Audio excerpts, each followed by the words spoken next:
All right, let's go over how checklist templates work in DocJacket.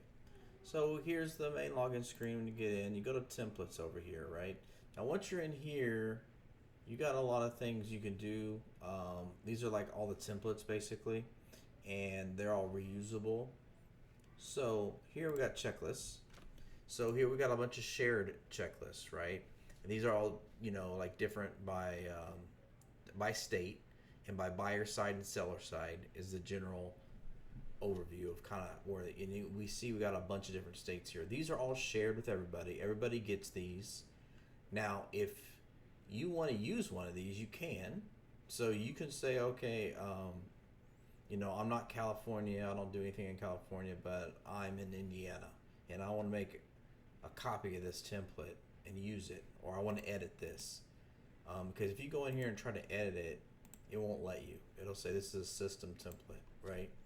So you need to go back here, and then you need to go to share to say, okay, I need to make a copy of this, and it will copy this over to make it one of your checklists, and it'll say copy right here.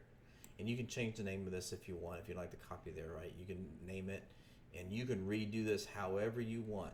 And then from here, like say you don't like the task, or something like that, right? You can delete the task, and you say I don't want that, and you can say I don't know why you have two addendums, or you want to reorder it. You can reorder it, and then you can make the changes as needed. So the key dates, that's like the timeline, and then these are the tasks that have to be done during the timeline.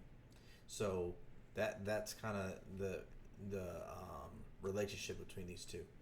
And here's the names, and these are just like the category and transaction type and the side and things like that. And you can save these for however you want. You just save this, and now you have the template, the checklist template here, and you can use it. And now what you can do is once you have this template saved, you can, once you have a transaction and you create a new transaction, you can go over here and go to checklist, and it'll show up here, and you can select the one you want. You say, okay, I want to replace my existing key dates, and I want to use the one I can't even think of the one we just made, but say this one. You apply it, and then what it's going to do is going to apply those key dates and the task. So you got 7 key dates in this checklist template and 38 tasks. So here you have all this. Those are the key dates, and then here are the tasks. And then if you wanted to see the details of the task, you click on the task, and then from here in task you can do a lot of different things. You can set up reminders. You can connect emails. Let's say you have email template. You want to connect to this. You want this email to go out. That's part of this task. You can set an auto send date for the email based on this task, and that's how that works. That's the checklist templates.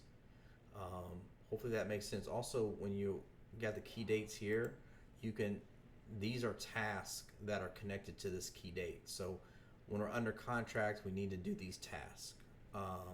Same thing with this one. See how we got that? These are tasks that have to be done with these key dates. So and now if you want to edit these, you click it, and you can go here and you can go into it and you can edit it. All right, hopefully that makes sense. Let me know if you have questions. Thank you so much. Hopefully this is helpful.